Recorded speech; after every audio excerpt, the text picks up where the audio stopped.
a ti máa rí àgbáríjọpọ̀ gbogbo àwọn ìpínlẹ̀ ìpínlẹ̀ táwa jáde táwa dúró ní orílẹ̀-èdè kan ìjẹ́ ìgbéra nínú ẹ̀ táwa lọ sínú bẹ̀ kí ni àǹfààní kí lè rè fáwọn orílẹ̀-èdè wọn bá bọ́ sí abẹ́ àkóso United States of Nigeria. ṣé rí ẹ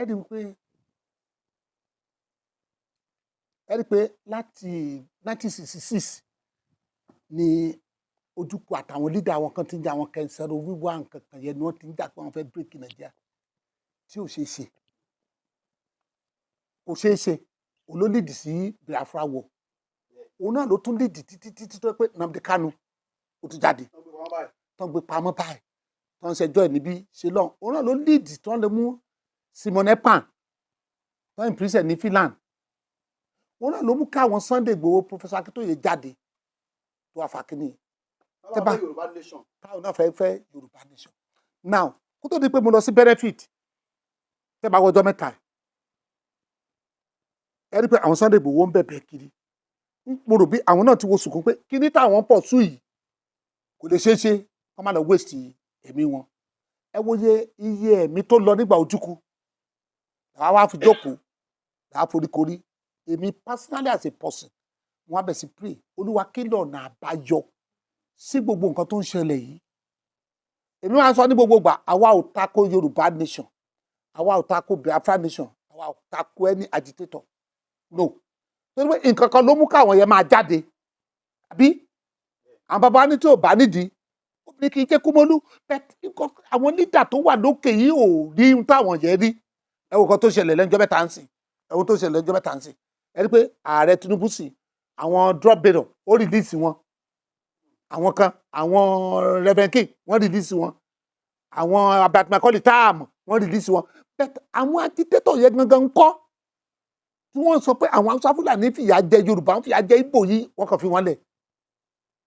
ọ̀pọ̀lọpọ̀ àwọn ọmọ Nàìjíríà ló lágùsì ní prison o unjustly o ààrẹ ò release àwọn wọn yẹ o làwa wò pé bí kìíní ṣe lọ ó yẹ ká fi kìíní tọ Ọlọ́run lọ ẹbí wa fi wá tọ Ọlọ́run pẹ̀lú àwọn èèyàn mi àwa fi bẹ̀rẹ̀ sí gbàdúrà pé Olúwa kí ni ọ̀nà àbáyọ sí ìṣòro yìí Olúwa bí nǹkan tí mo fẹ́ gbé jáde pé the best solution sí Nigerian problem ni ẹni kan bá kan pariwo kíní kan wọn ò ní gbà àwọn leader yìí ò ní gbà wọn ò lè gbà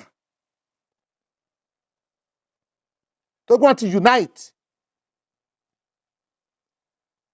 tí wọ́n bá fẹ́ dá ìjọba gbà ni wọ́n máa ń sọ pé Àtíkù ò dáa Tinubu ò dáa ẹnìkan ò dáa ṣùgbọ́n tí ìjọba bá ti dọ́wọ́ wọn tán tó fẹ́ pín contract àtowó wa Àtíkù dáa Tinubu dáa o olóṣèlú dáa o tó bá ṣe party tíbi kan ẹ rí i pé gbogbo wọn ló máa rẹ́ni ẹ jẹ́ kí n sọ benefit of our own restructure àwa ní perfect something lọ́wọ́ perfect memorandum làwọn ní lọ́wọ́ ẹ jẹ́ kí n kà á fún wọn benefit táwọn ọmọ Nàìjíríà tó máa derive nínú restructuring tiwa ni we have proposed a comprehensive redesign initiative for Lagos and other suffering states with a core focus on controlling water floods and ensuring reliable electricity.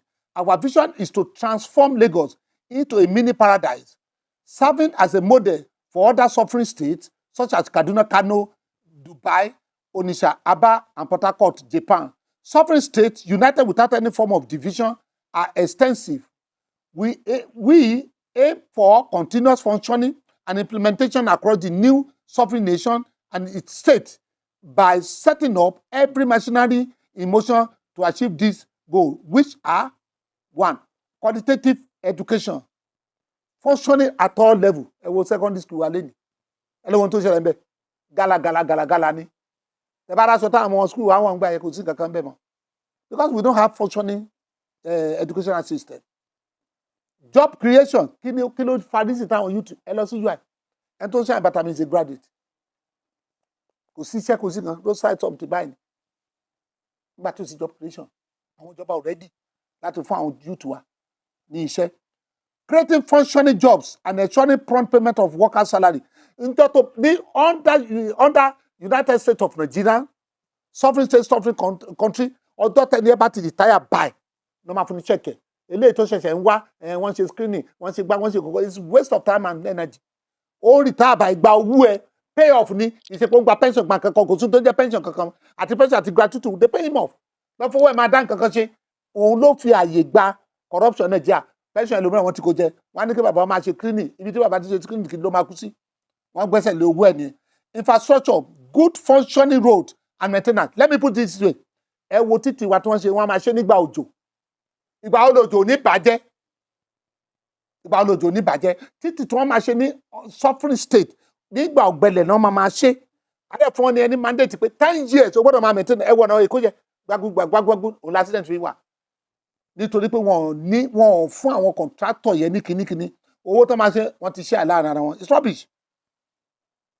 Security high functioning security and network eliminating banditry kidnapping and robbery ní ọ̀nà wa 3 lanes here 3 lanes here 2 kilometres this side 2 kilometres this side wọ́n máa ṣe ni with solar energy iná máa lọ bẹ́ẹ̀ ni a dẹ̀ máa empower àwọn ọlọ́pàá tó ń pè lásìndẹ̀ máa dé ọjọ́ yẹn highway patrol la máa gbé sọ́nà ìwọ tán bá tí bandit bá operate níbi tó wà you go for it kí ló lè wá lọ́nà wa kí ló lè wá ní títì wa àwọn asíndẹ̀ ní 247 wọ́n máa lọ ní láti kò sí Ìbàdàn gbogbo highway kò ní sí nǹkan tó ń jólè but nígbà tó yẹ pé tó wọ àwọn leader ọ̀nà ṣe power supply functioning regular power supply without erratic failure ibi ìníṣẹ́ àkìrí ná níbàdàn àkìrí ná kí ló ṣe ẹ̀dẹ̀ tá a gbọ́n Nàìjíríà fi yẹ kó rí ná ní Kútọ̀nù bẹ́ẹ̀ mo lọ síbẹ̀ 2021 iná wà ń bẹ̀ functioning iná ni ṣáà ní functioning electricity Nàìjíríà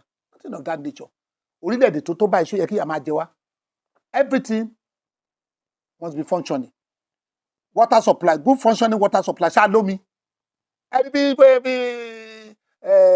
kí ni ti fẹ́ pa nkú lẹ́kọ̀ọ́ typhoid fever omi wọn ni ò dáa omi tí wọ́n mú lẹ́kọ̀ọ́ ló jẹ́ káwọn ará Èkó máa kó typhoid fever fẹ́ pa àwọn ará Èkó kú náà èní ibà kankan ní high blood pressure wọ́n ti kó wọn lẹ́mìí sókè torí pé kò sí better water supply medical service good functioning medical service and health facility nationwide ẹ jẹ́ kí kọ́kọ́ the very day tí gọ́ọ̀mẹ̀ntì yẹn bá ìmájì báyìí a máa motivate wọn ni gbogbo àwọn kíní refinery wàrà dáadáa tó ń pọ̀pọ̀ owó sí ẹ̀ wọ́n á dispose ẹ̀ off owó yẹn náà máa fi kọ́ standard and functioning hospital specialist hospital each local government ẹ wo nísìnyí wọ́n á gbé ẹ̀ńtàrà ọ̀dà láti Ìkòròdú wọ́n máa gbé lọ sí Yaba ṣé wọ́n ní kú sọ́nà traffic ò mú wa ṣé wọ́n ní kú sọ́nà ni each local government a máa ní functioning standard specialist hospital wọ́n máa equip wọn with modern equipment nǹkan tó yẹ kó ṣẹlẹ̀ nìyẹn we are talking of modern equipment wọ́n máa ta gbogbo kíní refinery ẹ̀kọ́ máa ta fún àwọn Dangote àwọn kankan ta kan kúrò bẹ́ẹ̀ economic empowerment enhancing the purchasing power of the naira ẹ wo náírà wa bó ṣe jẹ́ dáadáa ẹ lè believe pé owó Benin Republic ó purchasing power ju tiwa lọ ṣé yẹ kó rí bẹ́ẹ̀ nítorí pé àwọn leader wa ò serious justice system ensuring equal right and justice reviewing the justice system and eliminating corruption ẹ̀wọ̀ àwọn justice wa ta ló ní belief ní wọn àwọn ẹni tó bá gbẹ́dì yẹn wọ́n á ju sẹ́wọ̀n ọdún mẹ́wàá àwọn olè tó kówó Nàìjíríà jẹ́ wọ́n ní kó lọ sí medical service kó lọ túra rẹ̀ ṣe ìlú òyìnbó that's the end of the case that's the end of the case kí ló ṣẹlẹ̀ sí Emefiele kí ló ṣẹlẹ̀ sí àwọn gómìnà Kogi àná gbogbo wọn tán kankan àwọn tó ń lọ kó jẹ táwọn EFCC gbé kílẹ̀ gbọ́ sí wọn bọ́dà àwọn tó kàn jí tọ́rọ́ tó jí sísì tó jí iṣu tẹ́bí ń pa wọ́n wà ní Kùjé wọ́n wà ní Kirikiri lọ́dọ̀ ilé Èkó bẹ́ẹ̀ these are the rubbish things that is going on in our country transportation functioning transportation system mọ́tò wa gbọ́dọ̀ dá ẹ wo àwọn mọ́tò tó wà lẹ́kọ̀ọ́ mọ́ mọ́tò kan lẹ́kọ̀ọ́ jọ sí mọ́lù ẹ̀ gálagàlà ó yẹ aṣọ mi gan kí tó sọ̀ kalẹ̀ ṣé ẹ kó ìṣẹ̀lẹ̀ ní Nàìjíríà mọ́tò tí mo wà lẹ́kọ̀ọ́ láti Charlie bus stop dé kínní ó ti yẹ aṣọ mi ṣé ẹ kó rí ẹ Nàìjíríà nìyẹn o lẹ́kọ̀ọ́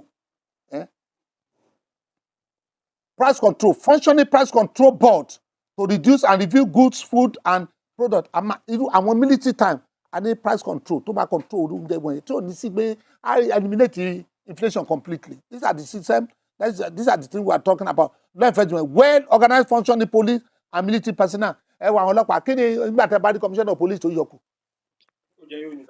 ẹni bẹ̀tẹ̀ general tó lọ sójú ogun tó yọkù general tó yọjú. My father was formerly a military officer wọ́n jagun Hitler wọ́n jagun Biafra wọn ò yọkù nígbà jẹ́nà bá yọkù brigadier tó lọ sójú ogun tó yọkù àbí statue of boni DPO tí ò mọ kankan yọkù kí ló fẹ́ ṣe níbẹ̀ a kàn sẹ́ndì àwọn ọmọ lọ sójú títì pé káwọn lọ gba owó wọn á dẹ̀ gbófò náà bọ́ síbi ká máa mọ̀ gógóró ikú awáyọ ọlọ́pàá náà bọ́ sójú tì wait till you carry bó bá tètè ṣẹlẹ̀ ń sìn wọn á tún gba owó because a ní functioning police a ní functioning military kìnnìkan these are the problems tó wà ń bẹ ni yes a máa review everything a máa ní functioning police a máa ní functioning military officers ilé ìtàn kan máa lọ gbé ẹnìkan wá láti ilẹ̀ Kánò wọ́n ní kó wá sí kò sọ̀fẹ́ local government kó lọ jẹ́ DPO bẹ̀ kí ló mọ̀ nípa ṣé ó mọ àwọn tó wà ń bẹ̀ àwọn àgbà nìkan wá láti ilẹ̀ Ìgbò wọ́n ní kó bọ́ sí Ìkòròdú ń bẹ̀ yẹ kó lọ jẹ́ DPO náà kàn jókòó síbẹ̀ ṣọ́ inú àmà dùn DPO tí ò mọ nǹkan tó ń lọ àbí tó mọ nǹkan tó ń lọ máa gbowó ni that's not the way the system is very rotten the system is very rotten the religious body the organizing religious body irú eléyìí táwọn èèyàn máa gbé kíní kan aláwọ̀kúwádàrọ̀ tó máa jẹ́ àràdúgbò tó ẹ̀ we stop that go to Benin Republic kò dé ṣe bẹ́ẹ̀ ẹ máa ṣe ẹ̀sìn it's a personal encounter with God irú tí pásítọ̀ akọ̀ káwọn kan sórí òkà ní 1 2 3 kan máa gbàdúrà lọ agbé ìpàdé 21 days alágbára wọ́n bá ti parí àtúgbé 21 days sílẹ̀ alágbára ńlá kò ní jẹ́ kí ìyàwó tó kò sílé kò jẹ́ alẹ́ ògùn sáà ni wọ́n bọ́ sórí íńtánẹ̀tì wọ́n máa ṣépè wọ́n máa pa àjẹ́ ìjọba tí pàjẹ́ àjẹ́ mélòó lẹ́dí this is our rubbish that is going on in our country àwọn pásítọ̀ akàn kí ọmọ lọ́wọ́ mọ́lẹ̀ akàn kọ́ ọmọ ìjọba abàsùn àmà fún lójú àfiṣẹ́gun òun lẹ́fí máa gbọ́ pé àwọn pásítọ̀ yẹn wọ́n ní wọ́n fi èèyàn ṣe oògùn owó wọ́n bá orí èèyàn ní ọ̀tà kí lórí èèyàn wá ní ọ̀tà pásítọ̀ wọ́n máa pariwo ládùúgbò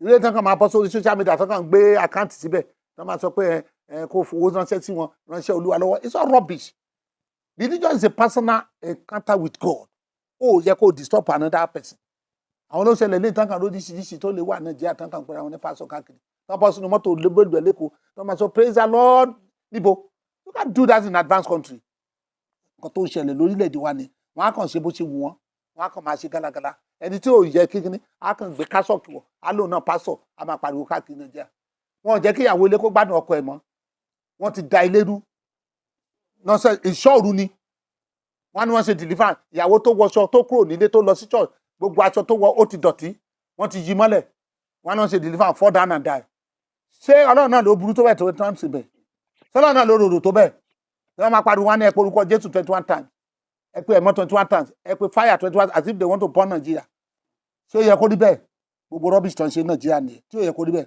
accountability removal of immunity for treasury anybody gbogbo immunity tó kọ́ fún àwọn gbogbo àwọn treasury looters wọn lábàánu pátápátá and then we will deal with them in the military way ní pa wọ́n ní ta ẹ̀jẹ̀ sílẹ̀ but those who loot Nigerian treasury in a reckless manner will be dealt with in the military way. Traditional ruler proposing and setting up missionary to recommend a constitutional role process for selecting traditional ruler without manipulation.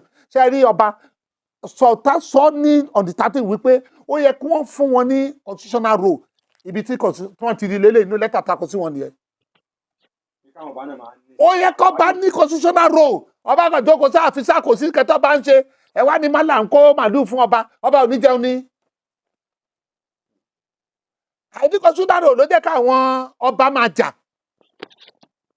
òun ló jẹ́ káwọn ọba máa jà in those days àwọn ọba ní constitutional role ọba kan jókòó sáàfin ó níyàwó lọ́mọ ó láwọn tó wá ń kí báwo ló ṣe fẹ́ rówó ẹ wá ní wọ́n ń ta gbogbo ilẹ̀ Yorùbá wọ́n ṣe níta fáwọ́sá Fúlàní nítorí pé wọ́n ní constitutional role and apart from that eléyìí tí àwọn gómìnà kankan máa délé tó kàn máa lọ gbọ́ ọba kan wá láti ìlú òyìnbó ta ní Ifá òmu Ifá ló mú ọba nílẹ̀ Yorùbá ìdí táwọn àgbààgbà wọn sọ pé ìṣẹ̀ṣe làgbà nìyẹn but gómìnà ló yan ọba nísìn ẹni tó bá dẹ̀ fẹ́ ni tí ò bá dẹ̀ ṣe tí wọ́n depose ẹ̀ òun ló jẹ́ kí gbogbo àwọn ọba ilẹ̀ Yorùbá di bálabàlà àwọn bàbá wa ní system tó fi ń yan ọba tradition ni ló gbé wọn débẹ̀ kì í ṣe gómìnà ló yan wọn òun ló jẹ́ kí ilẹ̀ ọba ilẹ̀ Yorùbá kò di bálabàlà bẹ́ẹ̀. Tourism, promoting international tourism exemplified by Arugungu Festival. Ibi tá à ń lọ gan rèé o. Ibi tá à ń lọ gan ni. Ṣẹ́rí a máa ṣe a group lovers of hope. Ẹ jẹ́ kí n kà fún yín sí kẹ́ni ibi gan tá à ń lọ lélẹ̀. A group lovers of hope and Care Foundation has called on authority in Nigeria that the solution to the myriad of problems confronting the nation lies in a proposal it described as restructuring without division or separation. The group in a statement entitled The Bitter Truth said, Shadi Arugugu yes, ṣe pé omi kan wà ńbẹ̀ tó ń pa ẹja. Yeah, ní Kebbi State. A máa ṣe floating city síbẹ̀. Orí omi yẹn la máa kọ́lé sí. Orí omi yẹn la máa kọ́lé sí tí àwọn èèyàn máa gbé bẹ̀. Wọ́n á máa ṣe floating market. Níbẹ̀ náà la máa tún ṣe ọjà sí tí àwọn yẹn máa pẹ ẹja síbẹ̀ táwọn èèyàn máa rà. No. Mo máa kà jáde níbi sí. A máa ṣe floating city. Ó wà ní North Italy. Àwọn òyìnbó yẹn ṣe ní years tó pẹ́. Ìgbà tó kọ́kọ́ bẹ̀rẹ̀ igi náà fi ṣe nígbà tó wọ́n wá fi brick ṣe ní soda. Orí omi yẹn gangan la máa kọ́ kíní sí awadi turning center. Àwọn èèyàn máa wù níbẹ̀. Ẹ jẹ́ kí wọ́n á gbé bẹ̀ jáde sí i. Tó kíkọ́ ṣe pé bóyá àwọn yẹn kankan máa ṣe gbogbo nǹkan tí wọ́n kàn ṣe nísìnyí. Now, under United States of Nigeria, as a sovereign nation with individual sovereign state, united without any form of division or sovereign country, it is our ultimate desire to develop functioning fishing cities in various cities and areas. Examples include the proposed Morocco, a floating city, Lekki floating city in Lagos, the Arugugu floating city in Kebbi State, and a floating city in Rivers State, Port Harcourt. Furthermore, our master plan include the development of functioning fishing market, similar to the floating market in Bangkok. This functioning floating market will incorporate houses, hotels, and fish factories in areas with extensive seas and rivers where fishes in a primary activities potential location for this project include Epe, Morocco, Badagry, and Arugugu in Kebbi State. Níbi omi yẹn la máa kọ́ ilé yẹn sí. Ibẹ̀ yẹn làwọn èèyàn máa gbé. Wọ́n máa jáde. Boat náà kàn máa wọ̀ lọ síbẹ̀. Eléyìí tó ń sọ pé kò sí àyè lẹ́kọ̀ọ́ yẹn. Àyè wà lórí omi. Àyè wà lórí omi. Ibẹ̀ ni wọ́n máa gbé. Àwọn tó ń pẹja yẹn wọ́n wá ṣe floating market síbẹ̀. Wọ́n máa pẹja síbẹ̀. Wọ́n máa wá. Wọ́n máa ṣe hotel síbẹ̀. Wọ́n máa ṣe gbogbo. Wọ́n máa fẹ́ sùn. Kò ní sí gbogbo flood tó wá lẹ́kọ̀ọ́ yẹn. A máa mú fún flood yẹn. A máa pa àwọn Chinese wá. Wọ́n á mú fún flood yẹn. Kò ní sí omi kankan lẹ́kọ̀ọ́. Pé òjò ń rọ̀. Omi ń yọ ọ́ lẹ́nu. Kò ní sí kankan. Kò ní sí kankan. Let me go further. We believe that this initiative will contribute significantly to our country's development and tourism, mirroring the success of established floating city globally. Our floating city will be developed like the floating city of Phoenix. Ṣé the Phoenix yẹ òun gangan ló kó ṣe floating city? Phoenix wà ní North Italy. Tó bá ti di January nísìnyí, àwọn èèyàn wa máa lọ sí North Italy yẹ. Wọ́n máa ṣe kámẹ́rà ẹ̀, wọ́n máa fídíò ẹ̀. Ìgbà tí a bá máa interview mi, a máa gbé fáwọn ọmọ Nàìjíríà kan wò. Ẹ máa rí very fine place. Kò sí pé wọ́n jìyà, òjò ń yọ ọ́ lẹ́nu, òjò wo ló ń yọ ọ́ lẹ́nu. Wọ́n nítorí pé àwọn we have myopic leaders tí wọn ò ní plan fún orílẹ̀-èdè Nàìjíríà. Tó wà níbẹ̀ ṣàtọ̀ máa ọ̀nà tán ti ní award láti ọdún láíláí náà ṣáà máa ń rí award. Kò sí development. Okay. Bẹ́ẹ̀ni, kó má pọ̀ jù. Eléyìí tí ẹ wá gbé àbá tó dáa, èrò tó gúnrégé dáadáa ni. Ṣé eléyìí àwọn tẹ́ ti sọ èròǹgbà yín fún àwọn náà ní ẹ̀dà àwọn ìwé lọ́wọ́? Pátápátá. Pátápátá kì í ṣe pé ẹ̀dà ìwé nìkan. In fact, memoranda wa wà lọ́wọ́ wọn. Pátápátá. Pátápátá. Kì í kàn ṣe pé a kàn sọ lórí. Women business, they just have to restructure Nigeria. Wọ́n ṣe rí kàn.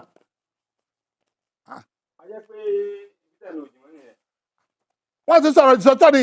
Ṣé bóun ni àwọn sọ̀tà sọ lẹ́kọ̀ọ́ yẹn lọ́n tàtí? Wọ́n ní kò ṣeé ṣe. Wọ́n ní ìṣọ́jọ́ ni náà ní. Àwọn àgbààgbà ilẹ̀ Yorùbá máa meet I think 28-29 nílùú Àkúrẹ́ wọ́n sọ ìṣọ́jọ́ ni. Èmi ò lè lọ pàdé wọn.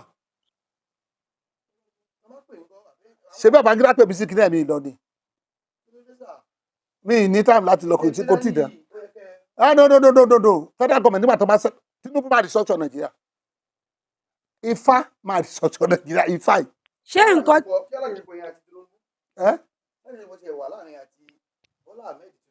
Èmi ò lọ nígbà ayé Buhari lẹ́tà tó kọ sí mi wà bẹ́ẹ̀ tó ní wá mo sì sọ fún àìjẹun sọ fún nígbà ayé Buhari ó kọ lẹ́tà sí mi kí n wá lẹ́tà ẹ̀ wà ń bẹ̀ mo ní asòfin làtọ́lọ́run fi mí sí ni mo wà ibẹ̀ lẹ́ wá bá mi ní kí n jáde bẹ́ẹ̀ Buhari kẹ́ wá I have the letter. ṣùgbọ́n lójú àwọn èèyàn ilé ìtẹ́gbẹ́lá ní ọ̀pọ̀ ọmọ Nàìjíríà tó bá gbọ́ ó lè dá o iná wà. The best ni. Tí ààrẹ bá wá ń pè yín pé wá jẹ́ ká jọ sọ kínní dípò kó wà ní tákàdá. Èmi àtàwọn gúrùpù ńlá wa lọ àwa ṣàlàyé fún but kó tó di ìgbà yẹn àwa ti tún plan o plan ta ni pé a máa ṣe world press conference nínú world press conference tá a máa ṣe la máa pe gbogbo àwọn leader wa ibẹ̀ la tún máa gbé bẹ̀rù ọ̀dà wa lé wọn lọ́wọ́ peter lórí ìtafẹ́nu kò dé the best solution sí Nigeria problem kò sí tábà wá rẹ́ nìkan tó sọ pé restructuring tí wọ́n dá ẹni kò jẹ́ ká jáde ká sọ̀rọ̀ ẹ jẹ́ ká jókòó ká sọ̀rọ̀ gbogbo àwọn tó ń sọ̀rọ̀ wípé Yorùbá nation Biafra nation ẹ gbé jáde ní Nàìjíríà tàwa tó gbé mọ̀nàdà wọn jáde kó dàbí tiwa wọn lè dàgbà kí wà lọ́wọ́ wa Ọlágúnjú ṣe tètè ni so bí n bá fún yín lókun tí bá fún mi lẹ́nu tí mo fún yín lókun èmi náà fòkùn sẹ́sẹ̀. wọn lè. no. Somebody functioning leader tó máa implement ẹ̀ wá òkè. Ìgbà tẹ́mi ò contest tẹ́mi ò sọ wípé mo fẹ́ jẹ ààrẹ mo fẹ́ jẹ governor. A ti sọ sí bẹ̀yẹ̀. We are not contemplating contesting any election in Nigeria. Wale Olagunju.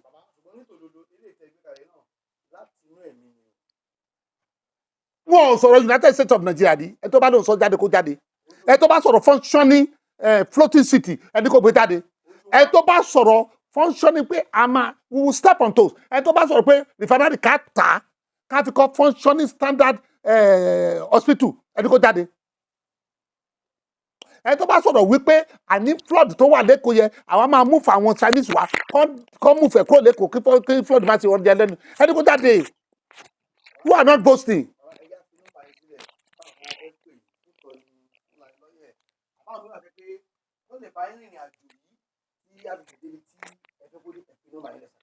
A ní àwọn èèyàn gidi lẹ́yìn tó wà nínú program 08023 263603 08023 263603. Thanks for watching. Kindly subscribe to our YouTube channel, Owutu FM Lagos. Bye.